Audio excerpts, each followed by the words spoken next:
تو سوال یہ ہے, coming back to the first issue جہاں سے میں نے شروع کیا تھا, کہ ہمارے ججز کیوں اوائڈ کرتے ہیں going to Islamic injunctions, interpreting the law from the perspective of Islamic injunctions. Simple وجہ اس کی بڑی سیدھی سادی ہے, because they are unaware of it. اور عربی کا ایک مقولہ ہے, الناس اعداء لما جہلوا, لوگ جو چیز نہیں جانتے اس کے دشمن بن جاتے ہیں. تو جس چیز سے آپ واقف نہیں ہوتے, یار اسلامک یہ پرانی باتیں ہیں, پرانے دور کی بات ہیں, اور اب ہم ایک نئی دنیا میں ہیں, اور اب اجتہاد ہونا چاہیے. لوگوں نے اجتہاد کا لفظ سیکھ لیا ہے, اجتہاد ہونا چاہیے, کس نے انکار کیا ہے, لیکن کرے کون, اور اجتہاد کے لیے کیا کرنا ہوگا؟ قرآن و سنت کو سمجھنا ہوگا نا, پھر اس کو نئے دور کے تقاضوں کے مطابق اپلائی کرنا ہوگا. تو پہلے سمجھیں تو قرآن و سنت کہتے کیا ہیں, اور پھر اس کو اپلائی کیسے کریں گے ٹو دی کنٹمپریری سچویشن. لیکن اوائڈ کریں because you are not aware of it. آپ جانتے ہیں سپریم کورٹ یا ہائی کورٹ میں ججز ہوتے ہیں, تو ہر جج کی ظاہر ہے کوئی اسپیشلٹی ہوتی ہے. کھوسا صاحب مثال کے طور پر کرمنل لا کے کیسز ہوں گے تو وہ ان کے سامنے لگیں گے, ٹیکسیشن کے کسی اور کے سامنے لگیں گے, فیملی لا کے کسی اور کے سامنے جائیں گے. لیکن سوال یہ ہے کہ اسلامک لا تو ہر لا پر آپ نے اپلائی کرنا ہے نا. یعنی ایسا آپ نہیں کر سکتے کہ کرمنل لا ادھر, سول لا ادھر, ٹیکسیشن لا ادھر, اسلامک لا ادھر. نہیں, Islamic law is not just a law in the Pakistani legal system. Islamic law is the law of Pakistan, the law of the land. آپ چاہے موٹر ویکلز آرڈیننس ہی کیوں نہ interpret کر رہے ہوں, you have to interpret it in the light of the Islamic injunctions. کیسے کریں گے گاڈ نوز, لیکن first you wear the glasses of Islamic law and then look at the motor vehicles ordinance, perhaps you may find something different. So any law for that matter, any law, اس میں Islamic لا میں آپ پہلے جائیں گے, اس کے بعد اس لا کی طرف آئیں گے, اس کو انٹرپریٹ کریں گے. This is the duty impose by the constitution and the law of the land. تو اس سے جان تو نہیں چھڑا سکتے. لیکن پرابلم یہ ہے کہ ہمارے لا اسکولز, ہمارے لا کالجز میں اسلامک لا کیسے پڑھایا جاتا ہے. لاہور ہائی کورٹ کے ایک جج صاحب نے ججمنٹ میں لکھا, اور اس سے بخوبی معلوم ہو جاتا ہے کہ حالت کیا ہے. Lahore high court, and this is 2014 judgment, PLD 2014 میں آپ کو مل جائے گی. یہ جس کیس کا میں نے شروع میں حوالہ دیا 5 ججز کا لارجر بینچ PPC کے حوالے سے, تو وہ زاہد رحمان کیس کے نام سے مشہور ہے, PLD 2015 میں. لاہور ہائی کورٹ کے ایک جج صاحب کہتے ہیں ایک کیس میں کہ عدت کے دوران اگر خاتون نے کسی اور شخص سے نکاح کیا تو یہ irregular ہے, illegal نہیں ہے. ظاہر DF ملا نے بھی یہی کہا ہوا ہے, irregular ہے. اچھا, جج صاحب نے اس سے آگے بڑھ کر کچھ اور کہا ہے. یہ کہا ہے کہ ملا نے تو صرف یہ کہا تھا کہ یہ irregular ہے, یعنی ملا کو اتنا بھی میں برا نہیں کہوں گا, اس نے بہرحال جو بات کہی اس کی کوئی وجہ تھی, اس نے صحیح نہیں سمجھی, لیکن چلیں اسے کچھ بینیفٹ آف دا ڈاؤٹ جا سکتا ہے. لیکن جج صاحب نے اس پر ریلائی کرتے ہوئے آگے کیا کہا ہے کہ یہ محض irregularity ہے, illegality نہیں ہے. This is not what Mullah says. اچھا, اور مزید یہ بھی فرمایا کہ this is a well established rule of Islamic law, a well established rule of Islamic law. اور آگے کہا as laid down in Mullah's code. اللہ کہ ولی, کیا ملا کے کوڈ میں جو کچھ لکھا گیا وہ well establish rule of Islamic law ہوا؟ ملا کون تھا؟ ظاہر کوئی مولوی نہیں تھا, پارسی تھا ظاہر, DF ملا, ڈنشا فردون جی ملا. ٹھیک ہے, ڈنشا فردون جی ملا, a very polished and seasoned lawyer undoubtedly, لیکن not a specialist in Islamic law at all. not trained in Islamic law, ان کا کام صرف اتنا تھا, جو بڑا کام ہے اس کو اپریشیٹ کرنا چاہیے, کہ ان دنوں Madras high court, Bombay high court, Calcutta high court, فلاں فلاں ہائی کورٹ نے جو ڈیسیجنز دیے فیملی میٹر سے ریلیٹڈ, انہوں نے ان ڈیسیجنز کو پڑھ کر اس کا خلاصہ ایک جملے میں لکھا, اس کو سیکشن وائز ترتیب دی, ٹاپک وائز ترتیب دی, فٹ نوٹس میں ان ڈیسیجنز کے حوالے دیے. وکیلوں نے بعد میں اسی کتاب کو پڑھنا پڑھانا شروع کر دیا, کسی نے اس پر چند نئے ڈیسیجنز کا اضافہ کیا, مزید کچھ نہیں کیا, اور کسی نے پیچھے جا کر دیکھنے کی زحمت نہیں کہ اوریجنلی ڈیسیجن میں کہا کیا گیا تھا, کیا پتہ ملا نے غلط سمجھا ہو, بلکہ اس سے بھی پیچھے جا کر یہ دیکھیں کہ ڈیسیجن میں جو لکھا گیا تھا اور ملا نے صحیح سمجھا, لیکن کیا وہ ڈیسیجن صحیح تھا بھی کہ نہیں. انگریز جج ہے, اس کو اسلامک لا کا کیا علم, اس نے ہدایہ کے ترجمے پر ریلائے کیا. Hidaya is a very authentic book of Islamic law as far as the Hanafi school is concerned, لیکن جس ٹرانسلیشن پر آپ کے ججز آج تک اعتماد کرتے آ رہے ہیں, وہ ٹرانسلیشن کی ہے چارلز ہیملٹن نے 1791 میں, یعنی 250 سال پہلے. ایک ایسے بندے نے اسے ٹرانسلیٹ کیا who knew nothing about Islamic law. Hamilton was absolutely jahil as far as Islamic law is concerned.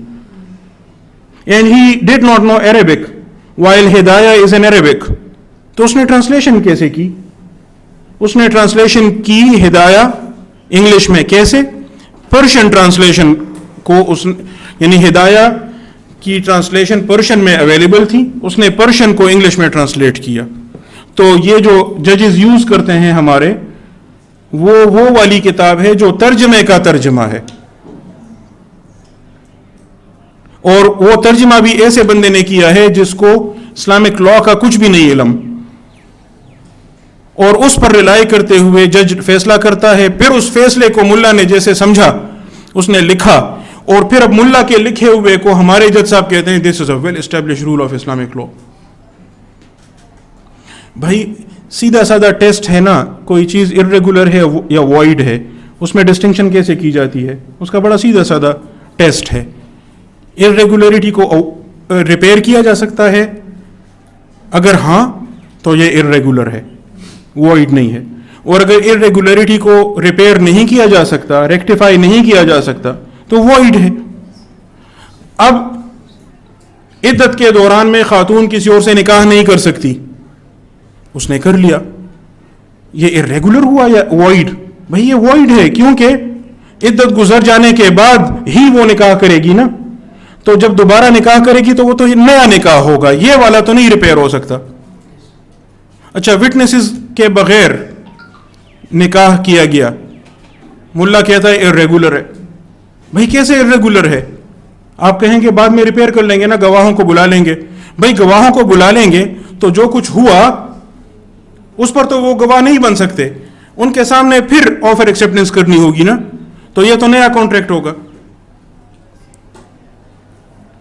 Time machine میں بیٹھ کے ان کو ماضی میں تو نہیں لے جایا جا سکتا کہ جا کر وہاں پاسٹ ایونٹ پر گواہ بنے پھر واپس بیک ٹو دی فیوچر آ جائیں. تو وٹنسز کے بغیر نکاح کو کیسے ارریگولر کہا جا سکتا ہے؟ وہ تو وائڈ ہے. یہ میں نے اب آپ سے کہہ سکتا ہوں کیونکہ اس ایگزام کو ہوئے کوئی 8-10 سال ہو گئے. سی ایس ایس کے پیپر بھی کبھی میں بنایا کرتا تھا نا, تو اس میں پیپر میں نے ایک دن یہ سوال رکھا تھا, Muslim family law, Muslim law and jurisprudence کا پیپر تھا نا, تو اس پہ میں نے لکھا, یہ سوال اس طرح فریم کیا تھا کہ a marriage contract concluded in the absence of witnesses is void, but for after consummation it is deemed irregular for a few consequences only. آگے لکھا تھا comment, it is void but it is deemed irregular for the purposes of a few consequences only. آپ یقین کریں کوئی 8-10 دفعہ مجھے phone آیا کہ سر یہ وائڈ نہیں ہے, ریگولر ہے پبلشرز کمیشن سے. میں جواب ان کو کہتا یہ بالکل صحیح لکھا ہے اور جو لکھا ہے وہی ہے, اور آپ بھی چاہیں تو اسے نوٹ کر لیں, بعد میں سوچیں اس پر کہ اس کا مطلب کیا ہوا. It is wide but only for the purposes of a few consequences it is deemed irregular after consummation. Before consummation, it is of no value. Once consummation takes place, for a few consequences only, it is deemed irregular.